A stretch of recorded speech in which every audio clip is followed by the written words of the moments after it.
This is a McKillop podcast. Welcome to exploring curiosity, resiliency, and hope. A podcast for times of challenge and transformation. We are excited for your presence as we learn, grow, and evolve from a multitude of voices and wisdom. This is a space for conversations and curiosity, finding ways to be resilient with all that is happening in our personal lives and the world, and maybe finding an embodied hope to live by.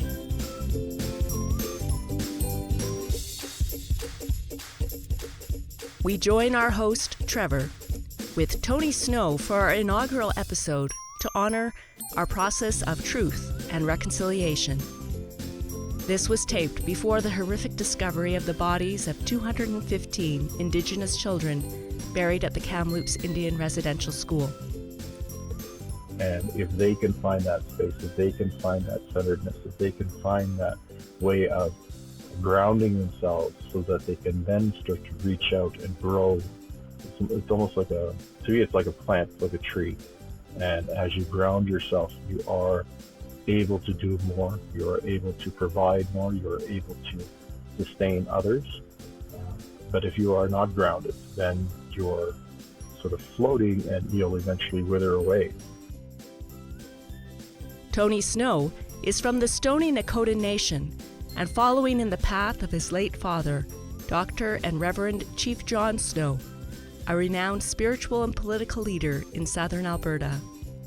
His father was the first Indigenous person to become an ordained minister in Alberta.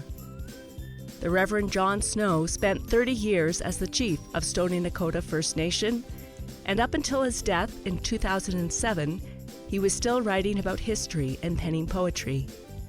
Now, Tony is also following in this path. Tony is the Indigenous Minister for the Chinook Winds Region of the United Church of Canada and hoping to build bridges between communities and faith. Tony, welcome, and we're glad that you're with us today and joining us in the conversation as we explore hope, resiliency, and curiosity. Thank you. How are you today? I'm good. For folks who have never met you before, what would you like them to know about you today? I come from the Stoney Nakoda First Nation, west of Calgary. Grew up there. My father was a United Church minister. I am in training to complete my studies in the MDiv program with Vancouver School of Theology, and I'm in this journey of mission and working with the church, the United Church, as a Indigenous lead for southern Alberta, the Chinook Winds Region. And I'm also doing this with my brother, who is going to be ordained in September, and my sister, who is also working towards her completion and studies in ministry. What's it like for you to live in some ways two worlds or two world views? I think we always grew up in that. And one of the primary things my father wanted us to do was to learn English at a very early age, and that became our primary language because he saw some of the impacts of having one's own language and the diction that comes from that, and being able to think within a Western mindset would be more of an advantage to us growing up at this time. Now, as we come to our later years, the importance of passing on the traditions, passing on the language, passing on the customs become more the forefront for the next generation, so that we don't lose what we've been taught, what we've held on to in terms of our culture and identity, but how that can be informed by a balance between the two worlds, between the non-Indigenous Christian world and between the world of our people that has a number of traditions and a number of customs around every part of our lives and governs the way that we think, the way that we engage, the way that we believe ourselves to be, and the purposes that the Creator has given us. There's a strong connection between how we can function as a gift from the Creator to this world to be helpful in a way that speaks to that stewardship and that role of being one with these different systems and being a bridge between them. I'm always impressed, Tony, at how comfortable, and maybe I'm wrong here, but you seem between the two different worlds. Mm-hmm. How did you come to this point of like trying to be a bridge? I think it's always been there. I think growing up in a large family, it's always been there. But in our relationship with our community, we have gone through a lot, and we still maintain that integrity of our purpose. So our family has always had a strong lineage from ancient times. We are the leaders in our community. There's a traditional leadership process, and our family comes from that line. And so we are related to all of the people who signed treaties. We're related to all the people who have been part of the leadership throughout the centuries for our people. And in that connection, there's a great responsibility to how you hold yourself in the community, how you hold the community's beliefs, and how you work to balance community interests in and among one another. But also now, with the larger settler population incurring on our spaces and in our community as members, then there needs to be a better way to understand how we work together going forward. And I think that in itself, being a lifelong journey, has helped me to work within ministry beyond the settler population, but also working with the immigrant population, also working with people of different backgrounds and ethnicities and interfaith backgrounds, that we can start to open up that conversation that should have always been there from the beginning. So before explorers and settlers arrived on this land, what was was your ancestors involved in leadership? You said, would it be were you a part of the religious leadership, or shamanic leadership, or more of how'd that look before settlers arrived and disrupted your people's way of life? I think one of the interesting things around that, we do have at different times leadership that comes forward. So you have a system where you would have a chief during the time of peace, you would have a chief during the time of war, you would have different people who would be trained in the medicines and in the ceremonies and in different rituals, or in hunting, or in preparation of different aspects of life. And each person contributed their skill to that whole. They would spend their whole life working toward perfecting what they did and pass that on to the next generation. So you have these nodes of understanding about how the community connects to its surroundings, and how they work to balance their beliefs into that earth. And so for us, that movement that always happened there, a lot of times anthropologists talk about the nomadism, the nomadic structure of our communities.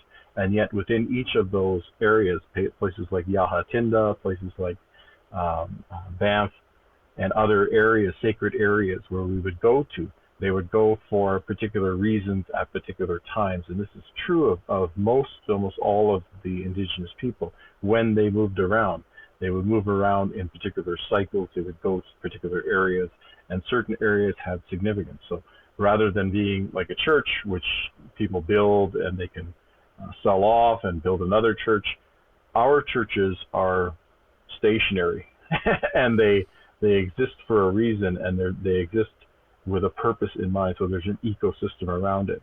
You talk about the Banff Springs, which are a healing water, and even at the Cavan Basin, there's healing waters in those sulfur waters that are there, and they would go there for particular cleansing or healing or prayer times and be connected to those lands.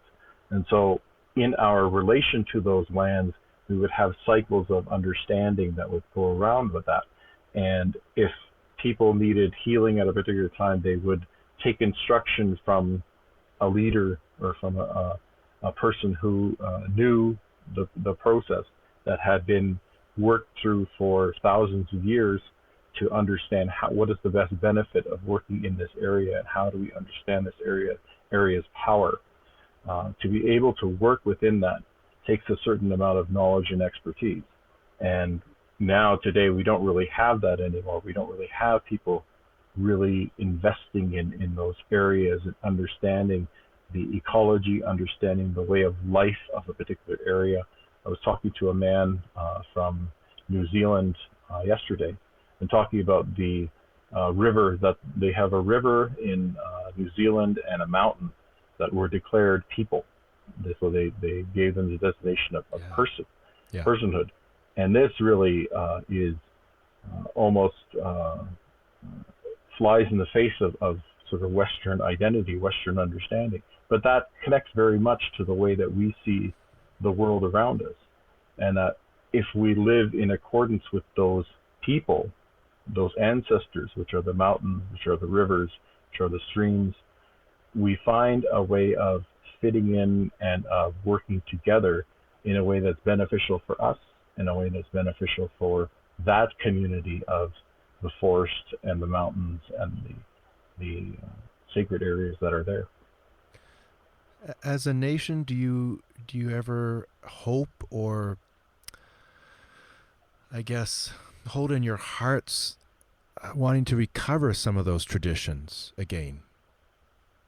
Yeah, and I think that part of that work happened in the 1970s when we had our ecumenical conference here in Morley, which was an Indian ecumenical conference sponsored by my father and others, the United Church and the Anglican Church, bringing together the clergy and spiritual leaders from the Western Church, Western side, to hear and listen and take part in some of the activities, understandings, customs, and ceremonies of the Indigenous people. And so that teaching was to demystify the way that we understood our native religions and the way that we practiced, and to show that we are not demonic or all these other things, but that we are honoring the Creator, honoring a way of life, and there's a theology within that.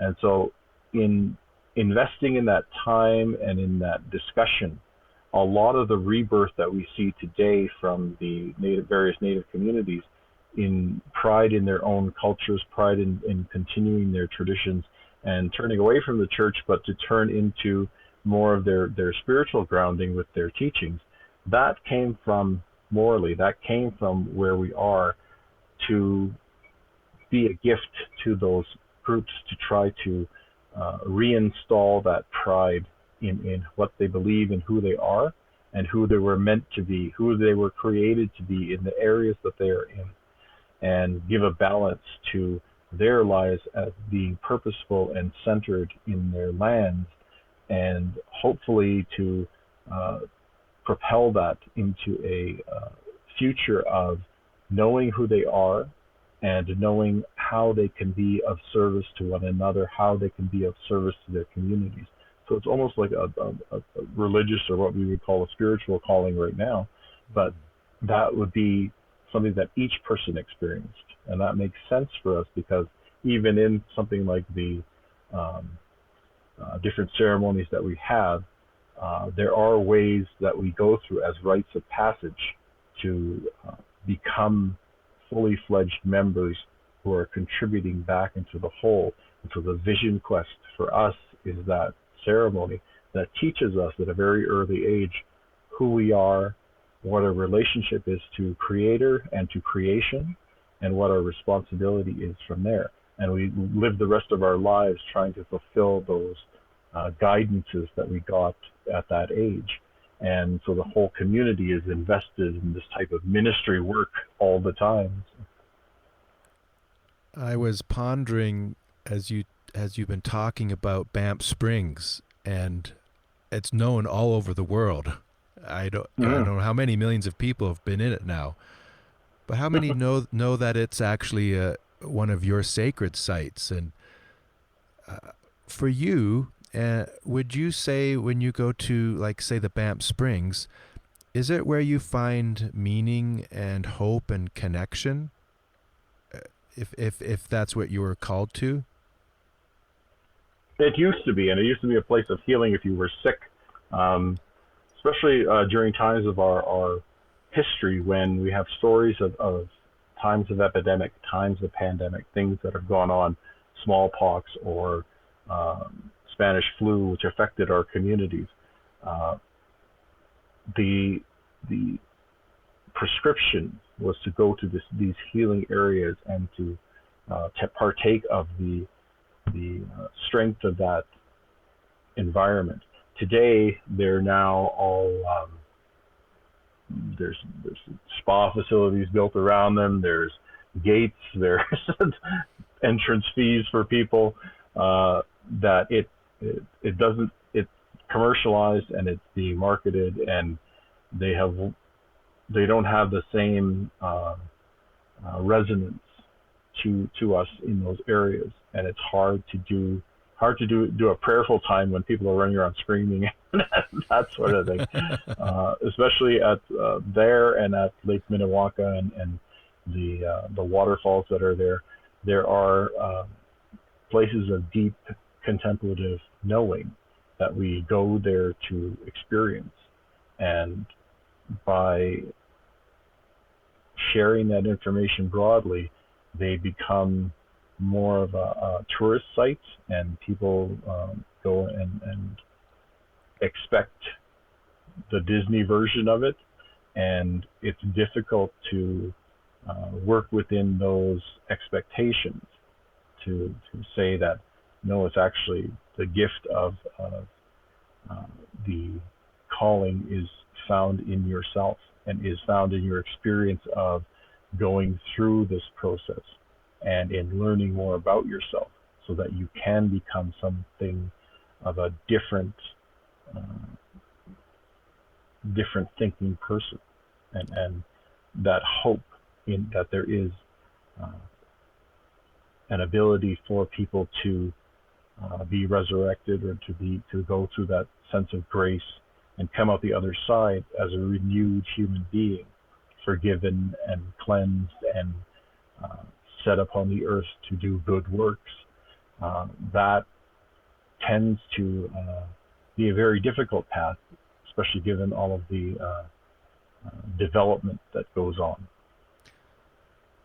Well, it would be amazing if we treated as settlers and Westerners the earth as person, as places as person, because as you said, it's a very contemplative act then, if you can, because then you're relating subject to subject instead of object to object, and when you make something into object, well, it allows you to do all sorts of things to it, plus make money and all that. And what I hear you saying is that to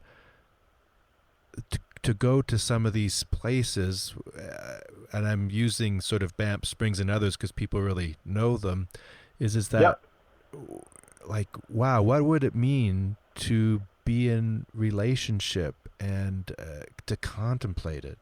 Is that what I hear you saying? To a certain extent, I think that a lot of it, and a lot of the reason we do our ceremonies, is a grounding, a centering. And I noticed that you do a lot of that centering process within your own ministry and the work that you do at McKillop. I've seen and learned from other churches and other clergy on the steps that they go through in order to develop that understanding of centering and calmness, in order to step into the sacredness of what the service is meant to invoke.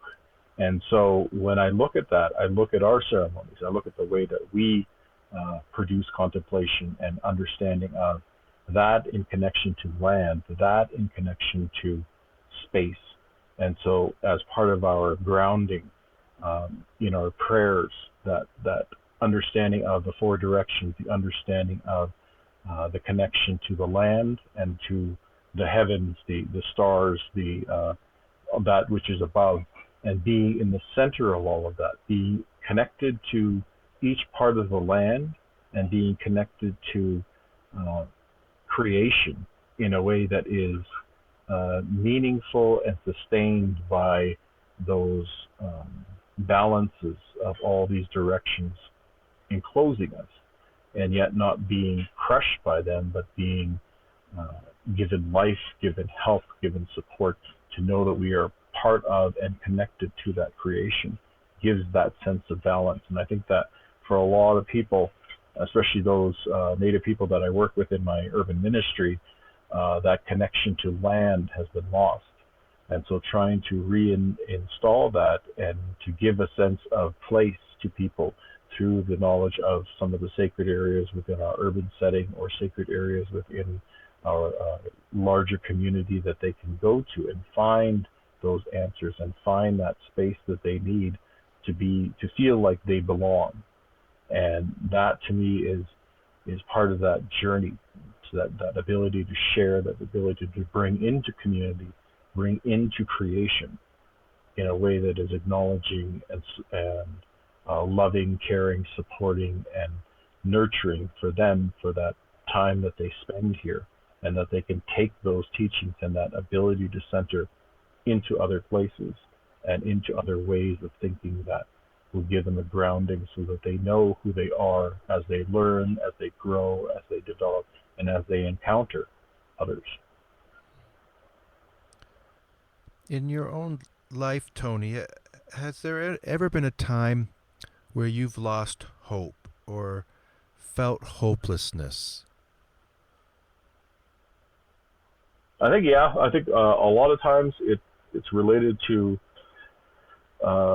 conditions that I've been in, or losses, or I lost both my parents. My mother, I took care of her for 3 years before she passed away in 2000, and then my father passed away in 2006. Around those losses is a connection of the things that you expected your life to be were no longer the way that they are now. And you have to regroup, you have to figure out how you're going to get along, how you're going to move forward. And so that happens, and that gives you skill in order to understand things like when I've lost jobs, or when I've lost apartments, not being able to afford to live in Calgary and that sort of thing, or move from different areas, and how to re-establish myself and to try to find a new way of engaging with the presence around me, and find a way of connecting to a community and a way of feeling like I belong to an area. And so in doing this work for ministry now, taking all those experiences and now being able to transpose that into the feelings of others, and to think about the way that others engage with the community and struggles that they go through. That's why we do things like creating hampers for the elderly, and working with community members to do some wellness programming, to do some outreach and blanket exercises to the larger non-Native community, and find a way of balancing those interests in and among one another, so that we can hold those tensions of need and want and hope in a way that restores a part of the sense of humanity to one another. From those times that you were talking about, what were some of the things you learned that helped you see life in a different way, like when you're taking care of your mom, or with your father passing, or some of those tough times that's helped you be who you are today? I think some of those lessons come from doing the wrong thing. A lot of that is being able to find a way to forgive oneself and to live into that sense of grace and care and humility, and being able to care for oneself, and then take that teaching as a prescription to how you would treat others and how you would work with others. And so from this process of gaining knowledge, even from situations of doing wrong to others and doing wrong to yourself, trying to find a way to act in that world of forgiveness, to be able to move beyond that and start to grow again. Wow, that's beautiful. That's like feels like a lifetime of practice for me. Like how do you forgive yourself? How do you forgive yourself? I think that's an ongoing. That's sort of like a negotiation through your spirit, and you do the cleansing, the purification, the want of your prayers, and the way of living within that hope that you will be doing the right thing, or thinking the right way, or being of service when you're needed.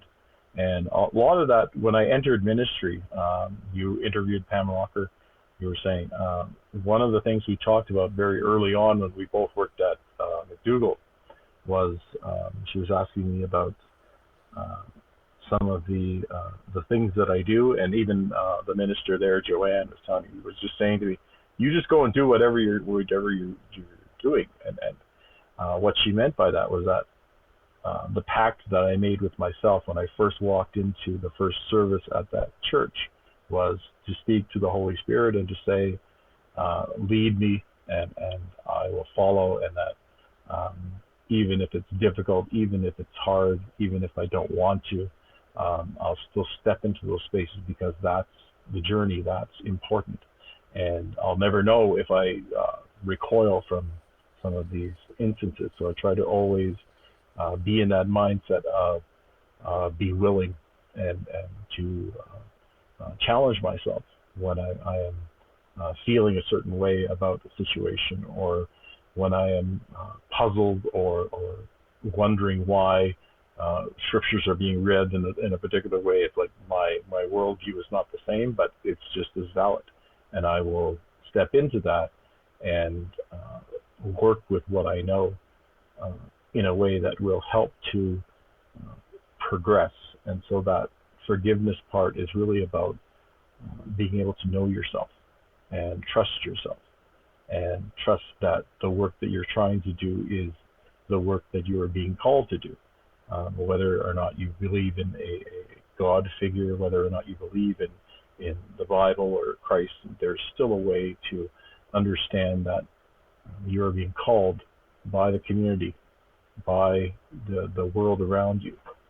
There is need, there is want, there is challenge, and to step into that in a way that can affirm your existence and affirm your life and your journey, and use the tools that you've been given over time.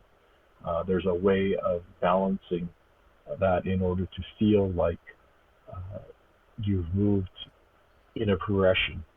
All of these things that you have gone through have been there for a purpose, and now you can utilize those feelings, those understandings, the empathy, the feelings of hopelessness to work toward a better end, not just for yourself, but to kind of affirm to others that it doesn't end here, and that we can rehabilitate, we can move forward, we can grow again. I heard you talking about trusting in yourself, and also trusting in spirit, and trusting in community. It to me, it sounds like there's this calling when you're working with forgiveness and working through change and loss and trauma and hopelessness, that there's this there's resources. Is that your experience? There are, and they may not be what you think they are. I think when I think of reconciliation, when I think of intergenerational trauma and some of the lateral violence that goes on unreserved, and some of the history of that, the ability to forgive, the ability to step into a space as a renewed human being that it's almost like an agreement between the community around you that they will allow you to live in that space like that. And to me, it's less about that sense of control and that sense of, oh, you were always like this all your life and now you want to be something different. It's turning that around and saying, I am who the Creator created me to be, and to take on that strength of understanding that you in your life have gone down a certain path and you've learned certain things, and now you've come back bringing those gifts forward. And as we work within that, as we work to develop a better sense of ourselves and our understanding, there's a way of contributing that into the larger narrative and conversation, bringing those teachings to the forefront rather than the assumptions that people have always had of you. And really that's a free, liberating, and life-giving way of approaching these relationships, because some relationships we keep our whole lives, and they may never change, but there are ways of being, there are ways of understanding. If we challenge ourselves to really find a balance between who we are becoming and who we were, and that kind of gives us a sense of where we belong. Well, it takes such courage to let go and to listen. And it reminds me, I've been using this quote in some of the interviews from Howard Thurman, but I'll read it to you, Tony. He says, there is something in every one of you that waits, listens for the genuine in yourself. And if you cannot hear the sound of the genuine in you, you will all of your life spend all your days on the ends of strings that someone else pulls. Like, it sounds to me like part of your process has been listening to the sound of the genuine in your life. The immediate image that came to me right there was of a marionette and of the strings of being presumed to apply when you're doing the actions, and the assumptions that are linked to that on how we are being controlled, how we are being made to do certain things in certain ways. And yet, I think a lot of the lessons that we get from Christ and Christ's life was about the independence of that and moving beyond those strings into a way of operating that is pretty much the same, but our heart is linked to it in a different way. And that people may, from the outside, ascribe all kinds of lateral violence or assumptions or imbue their trauma onto you. But if we know who we are and we know why we do things, if we have a purposefulness behind it and almost a theology for individual people, as I was saying, from the idea of the vision quest being almost a theology around how we live our lives, then that sense of purposefulness, that sense of this is who we want to be and this is how we want to be in and amongst others, and this is how we would like others to react to us, but that may not happen all the time. That doesn't change our heart. That doesn't change how we want to be. And there are numerous examples of elders who reach out even though they've gone through all kinds of trauma, even though they've gone through all kinds of loss, that in that example, they are reaching beyond to perform what they know to be the right thing that's coming from their heart. And people understand that sense of authenticity, that sense of discernment that brings an elder, brings a person like that to an enlightened phase, and being able to contribute back in a meaningful way to people's lives. And that, to me, is the journey, that we are only here for a brief time. And as we work through these different conditions, we are learning, we are gaining, we are experiencing, and that is all meant to help us to encourage in that next generation, in those that come after, to be a guide. And if we act in that manner, in a purposeful manner that says, We are not lost among creation. We are not merely numbers. We are not merely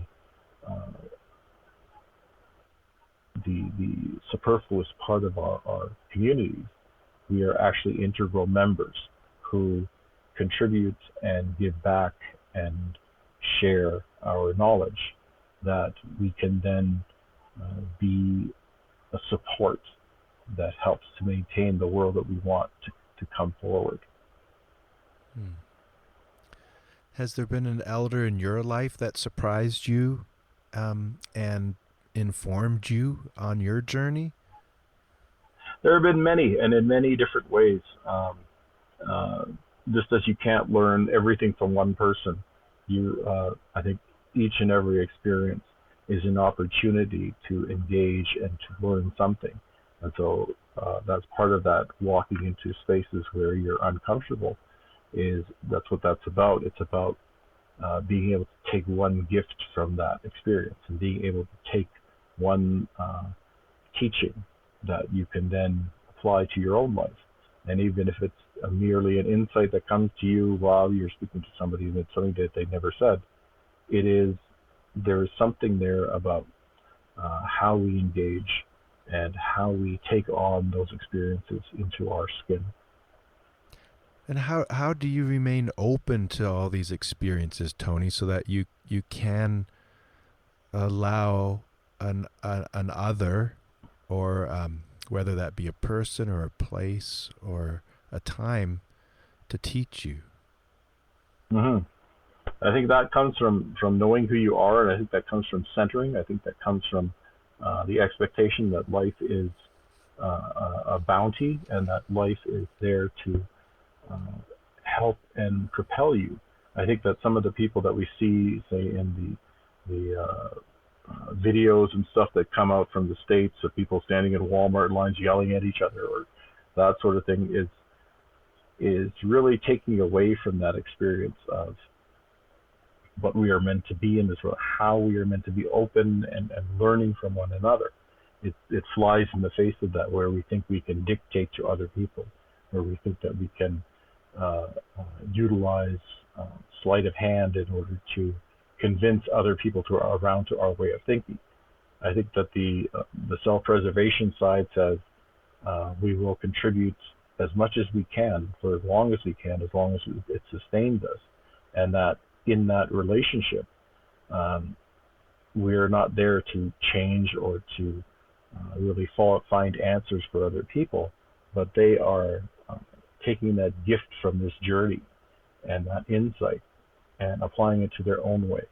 And if they can find that space, if they can find that centeredness, if they can find that way of grounding themselves so that they can then start to reach out and grow, it's almost like to me, it's like a plant, it's like a tree. And as you ground yourself, you are able to do more, you are able to provide more, you are able to sustain others. But if you are not grounded, then you're sort of floating and you'll eventually wither away. This connection to the earth, the connection to our belief systems, the connection to our way of being is all integral in the way that we try to be part of that story. And we can only be part of one another's story. We cannot change. We cannot drive the way other people think.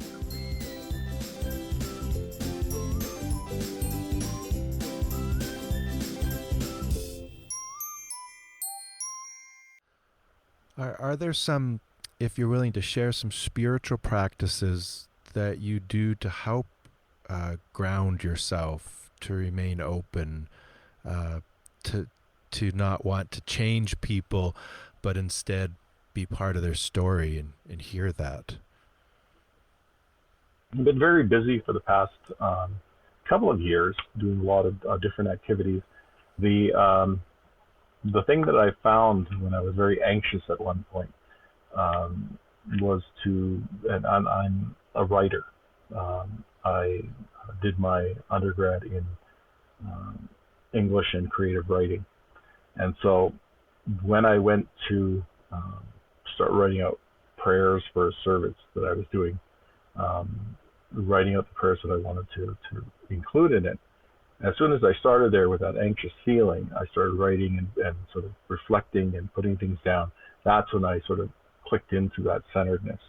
And by the time I had done the prayer that I wanted to give, I was uplifted. I was rejuvenated from this, all the anxiety or all the pressure that was coming, into now being able to handle that and to be able to reflect that the values were stronger than the doubts, than the anxiousness or the worry.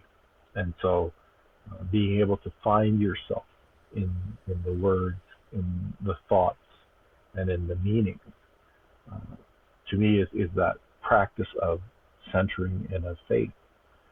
There are also areas or times when I would go out to our family area where we have the ability to leave offerings or do prayers at different times, and to use that and the memory of that, the connection that you find in those times and spaces. It's almost like one of these, when you do more of the self-help routines of trying to calm yourself and picture yourself in a wooded area or a pleasant place, and try to imbue the feelings from that experience into yourself, which I've seen you do numerous times in your services. And in the memory of those feelings, to find that sense of connectedness, that sense of being in space and being involved in these connections, gives us the ability to then rewire what we are doing to flow again, instead of being blocked up or hindered by things that seem to overwhelm us. And so being able to get perspective, being able to find that center, being able to know who we are and remember. A lot of that has to do with trauma, and with the work of things like the Truth and Reconciliation Commission that happened not only in Canada but in South Africa. That practice of truth-telling, that practice of knowing, that practice of taking that trauma and speaking it and having it accountable to the people that are engaging, is part of that process of healing, that we can find ourselves in and amongst the anxieties, in and amongst the challenges that are around us, and to be able to know ourselves in those spaces and what we would do, and to be able to then work through some of the bigger challenges in ways that make sense to us, in the way that our bodies really understand and accept. It's hard not to assume sometimes about everybody's journeys, and I think the settler population probably makes a lot of assumptions about First Nations and Inuit and Métis. One of my assumptions, and maybe you can tell me if I'm wrong, is that your community has had to experience a lot of, I heard you say the word lateral violence, trauma, and hate over many generations. And in a way, settler populations, whether they know it or not, there's been systemic racism too.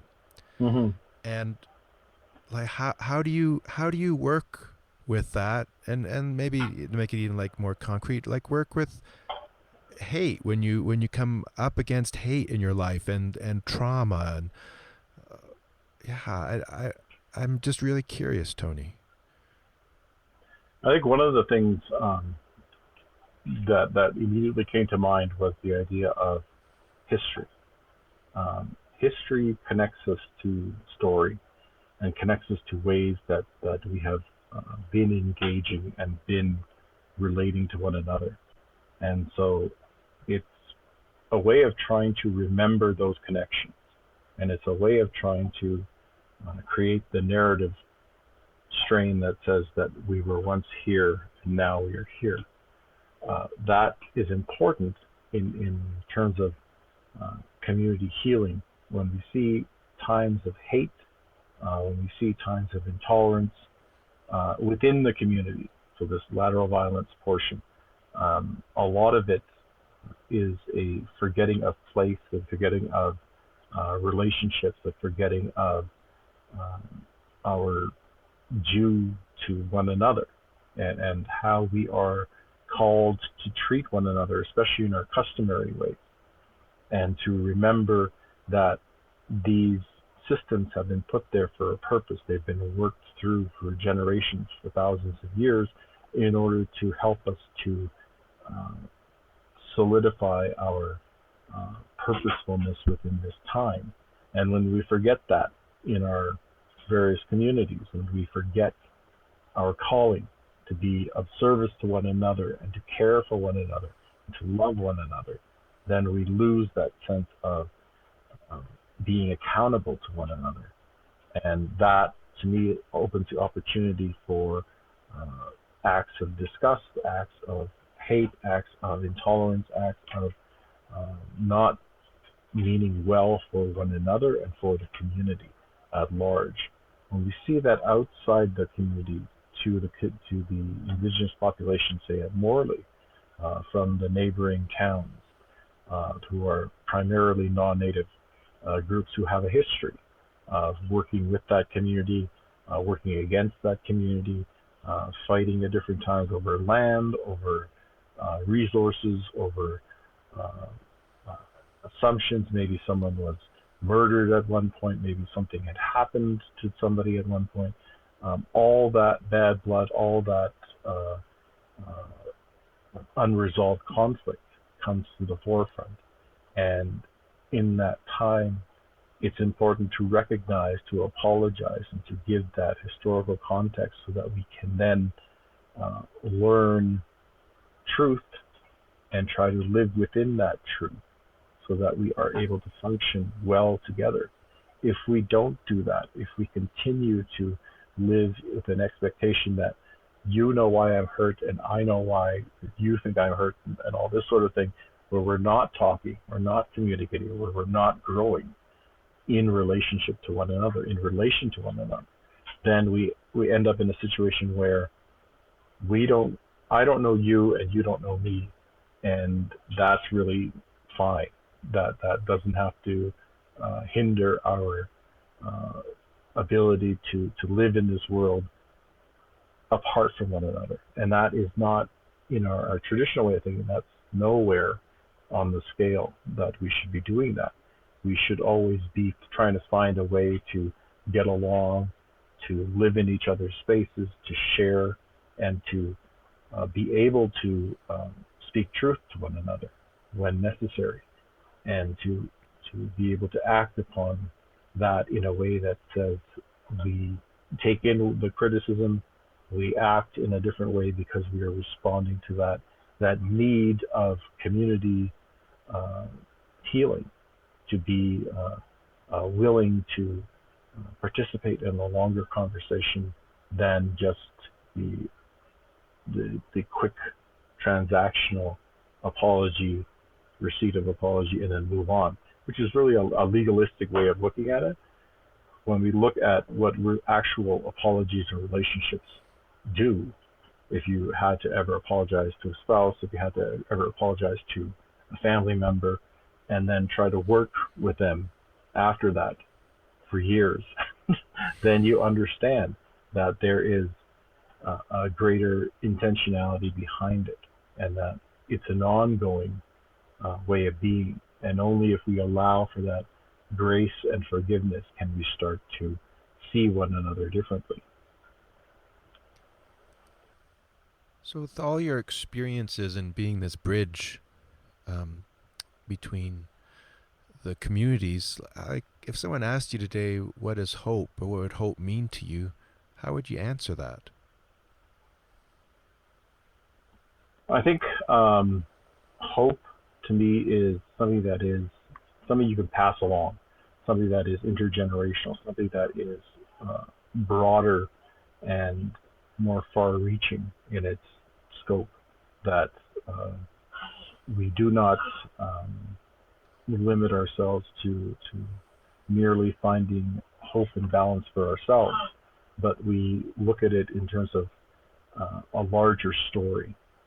Hope is, to me, is about connection.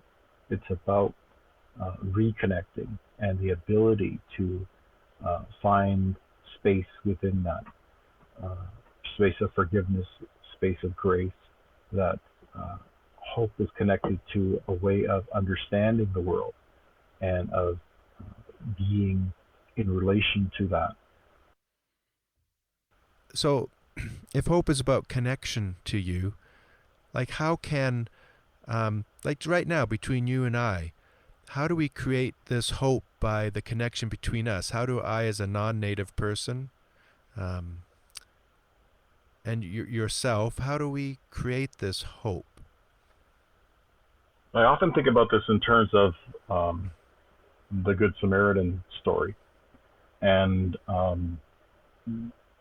so we had a talk by Dr. Derek Cook, who came to McDougall for one of my ethical dilemma sessions. And he talked about how he went to the C-train station and had been walking along, and there was a native guy lying on his side on the ground, and everybody was kind of walking around him or stepping over him because he was in the way of the morning rush. And he stopped, he knelt down, checked if he was breathing, he talked to him, rolled him over, and asked if he could help. And then the guy told him that his cane was sitting over the other wall and he couldn't get to it, and so he was just laying there. And so he went over, got the cane, brought it back, helped him up, gave him a couple bucks, moved on, and then had proceeded to foresee him every once in a while, and would talk to him a little more each time. And so and in relation to that Good Samaritan story of finding the person and bringing them to an inn and paying for their well-being and saying, I'll come back and continue, that obligation, that responsibility, to me is that sign of hope, is that sign of we can do things that reach beyond ourselves, that help to engage with others and to bring them back into that circle of humanity. We can begin to rehabilitate the world we have around us by acting in a way that is true to our values and in accord with our calling in this world. And so that's the connection of hope to that, is about that ability to think differently, that ability to foresee a different path than what everyone else is doing, than what we are expected to do or what we are called to do, or even the fear and concern around, I might be taking on an obligation. There's a lot of that sort of legalistic understanding around it, where we don't necessarily want to clean each other's walkways or driveways during the snow time because we'll get charged with doing whatever, and we won't have protection under particular bylaw, this or that. That's the hindrance to hope. That's the hindrance to a way of being and understanding the world. Whereas if we try to do good works of their own accord, and if we try to reach beyond who we are in order to begin to process a different way and to engage in a different narrative, then we don't know the end of that. We don't know whether or not that will be successful if we deal with people with addiction, if we deal with people on the streets. We don't know that our efforts will ultimately come to fruition, do something good for them. But we have hope. We have a thought that says we cannot go on the way that we are doing things. We have to do it a little differently. And though we may stumble and fall, though we may fall down from our efforts and not get to where we want to get, even then there is still hope. There is a vision of a better way of being. And so to me, it's all about that vision. It's all about that ability to look further into the future, to see a time when my nephews and nieces have a better time in this world, have a better relationship with their community members, with their non-native friends and others, that they can build a stronger place for themselves in a world that is more open to having them involved and respecting what they've been taught and what they have to contribute. So there's that sense of hope is as a larger way of being in the world. And to me, that's why I say it's all about relationships. It's all about being able to step outside of ourselves and to find that glimmer of hope.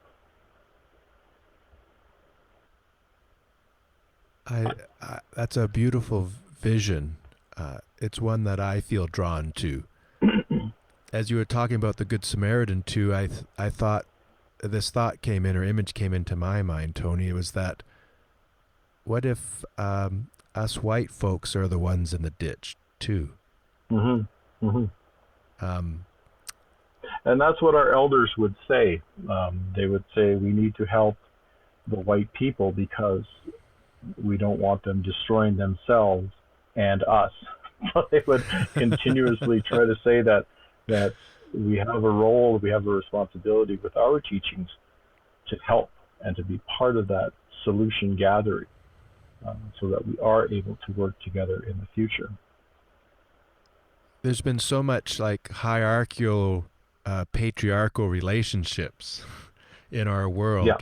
And it's like it's sort of, it's so easy to think, well, this person or this situation has all the answers.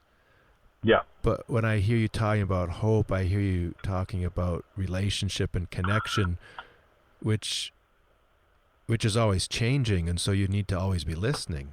Yeah, I mean, it's a much more organic process to engage in that.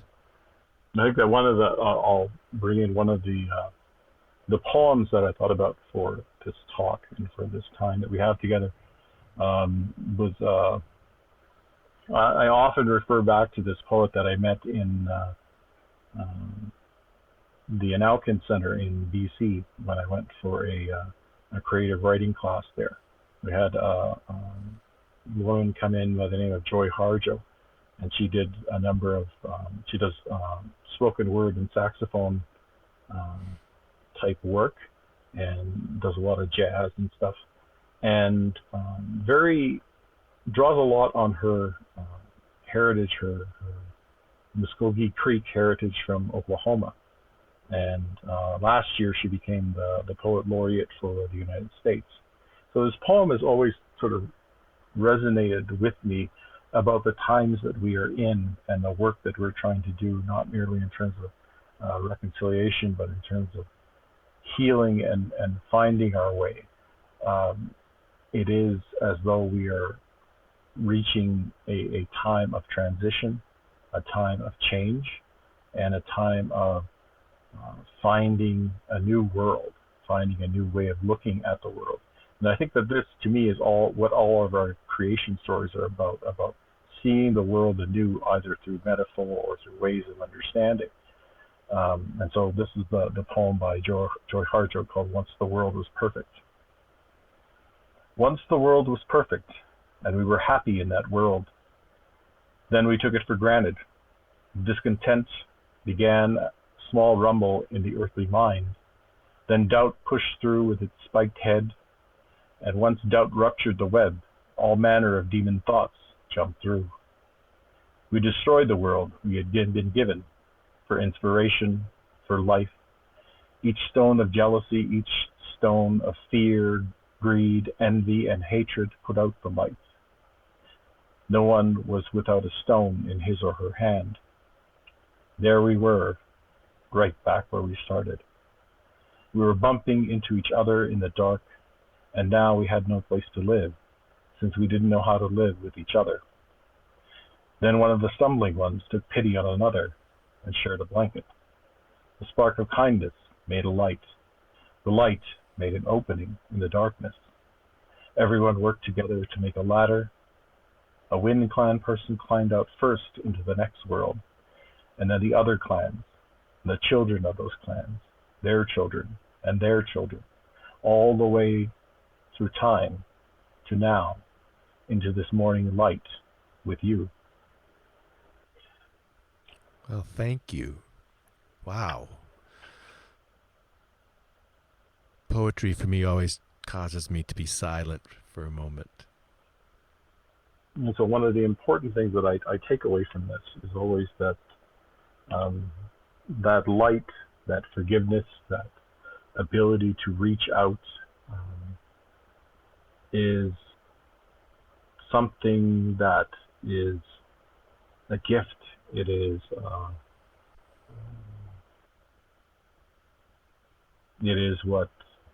what God did at the beginning.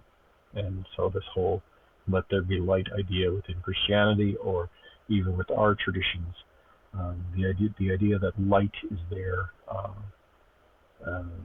related to the eagle, and that connection of wisdom and insight coming into the world to awaken the people. This connection to something that was never asked for, something that was freely given, that explains our existence here.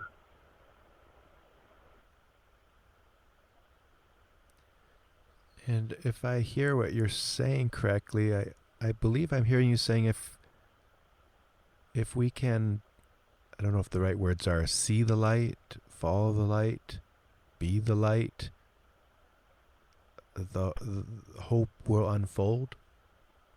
Mm-hmm.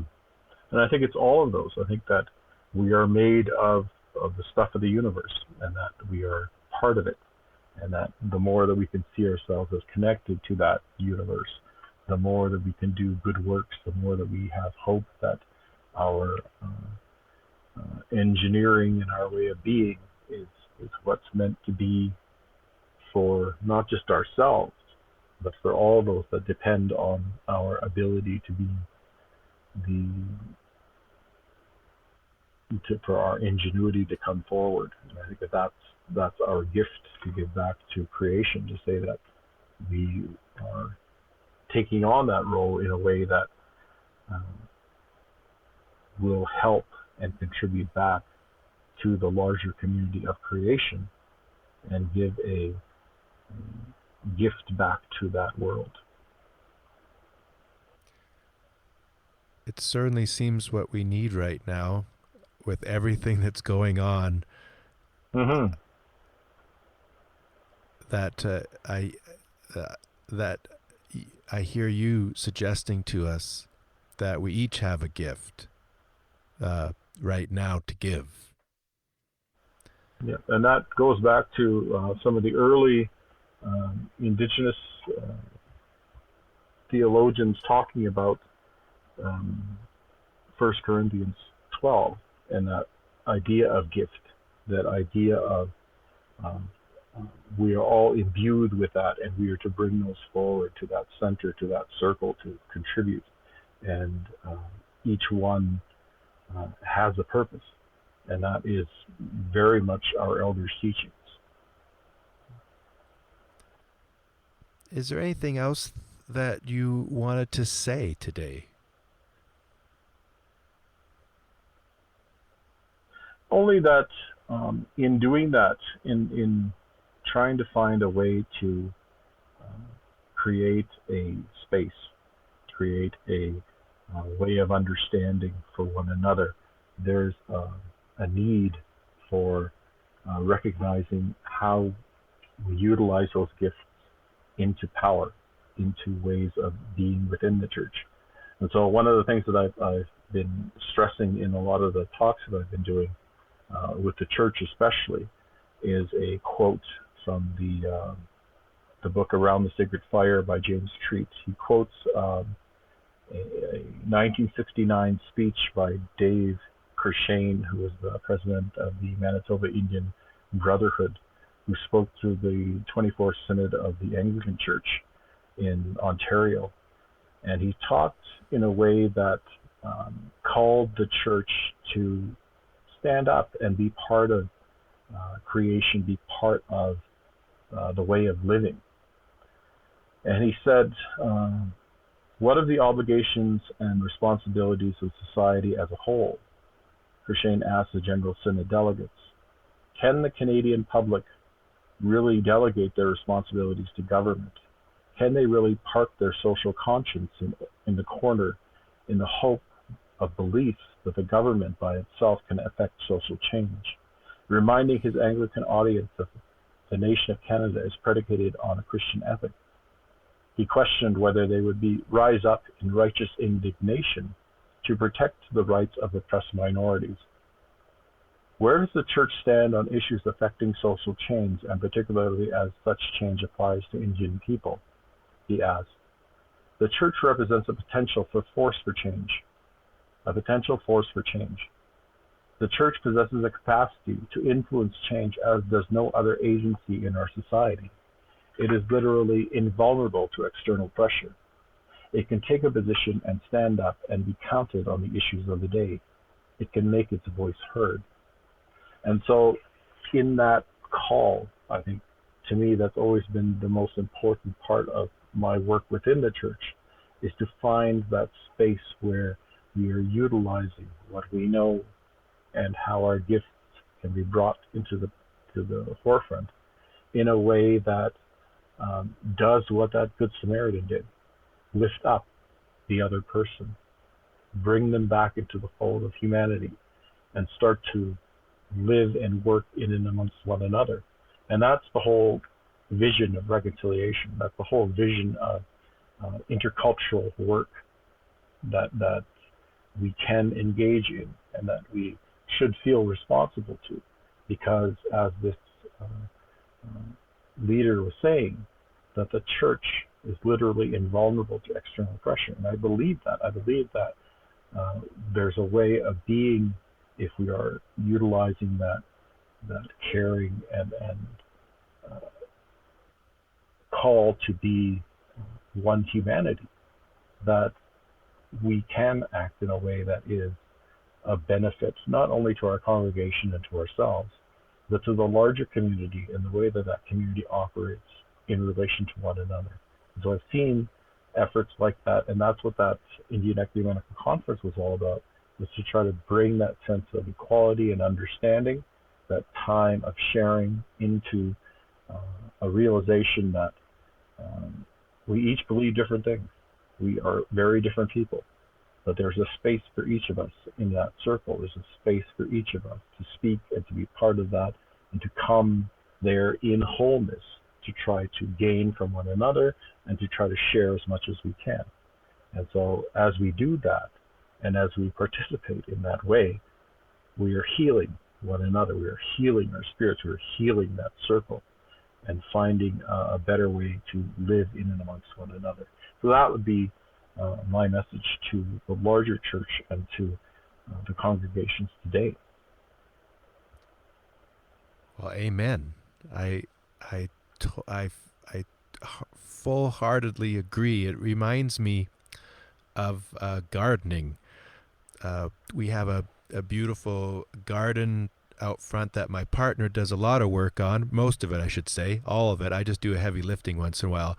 But what we're learning in even our vegetable garden is the more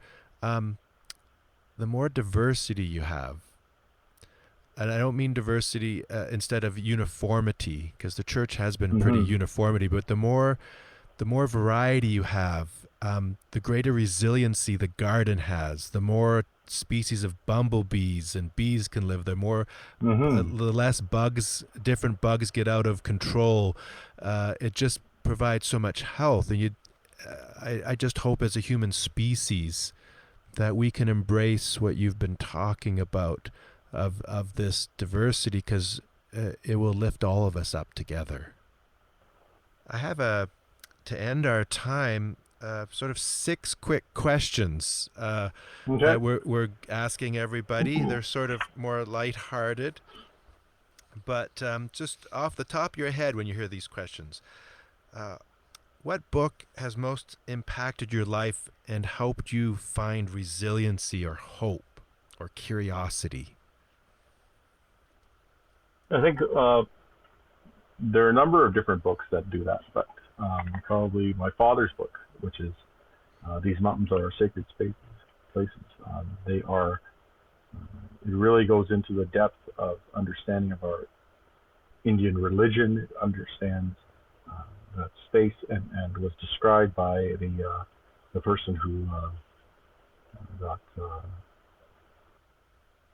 runs the Sandy Soto Center as it's like the work of Paul, and the work of Paul in community, and reading it through that lens, it's really a whole new way of doing ministry. It is an adaptation and reworking of our presence within this time and in this space and in this denomination. Is there a place in nature that brings you hope? I think there's a waterfall behind our house, and that space has always been a place of refuge, a place of calmness, and really a place nobody goes to. So it's like a place of quiet, and the ability to go there and be at one with the creation around you. It's in a deep valley in areas so it's hard to get to. So it's a nice retreat. What are you curious about these days?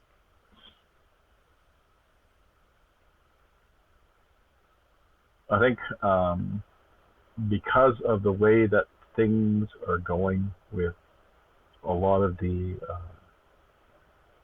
communities and discord, one of the things that I'm really curious about is how will we ever get along, and how will we ever find a way to open ourselves to one another and to be able to make relationship. So the reconciliation question is always a question to me, whether it can ever exist. Is there a piece of music that nourishes your journey? All kinds, but there are a few songs, and I've recently been looking for Indigenous people who are creating music, and so we have a number of different examples from Buffy St. Marie and all of that, and we've used that in some of our services. But William Prince is one that I've been listening to, that he does a song called Seven, which I'm trying to get them to let me perform for the rendezvous. So that's one that I'm doing. Is there something you're grateful for this week? A sense of calm, being able to be on top of things and not having too much to do, but this sense of the last 3 years have been very, very busy, and working at a nonstop pace on a lot of different types of projects. And even the earlier part of this year was still a lot of things happening every month, things happening every week. And now I feel like there's a body of work that I can start to reflect back on and help to motivate what selections will come forward next. So it's a nice space of calm before that. Is there a movie or documentary that you'd suggest for people to watch?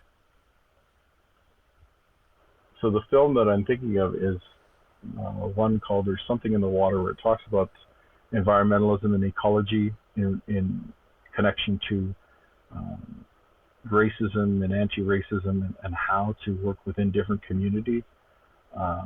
Some of the teachings that we need to honor and respect.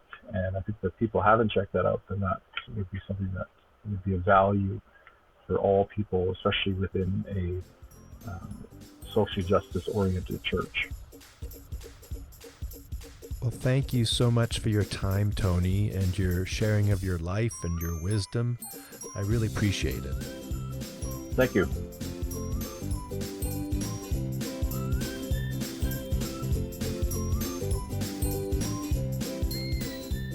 What sparked your curiosity in this episode?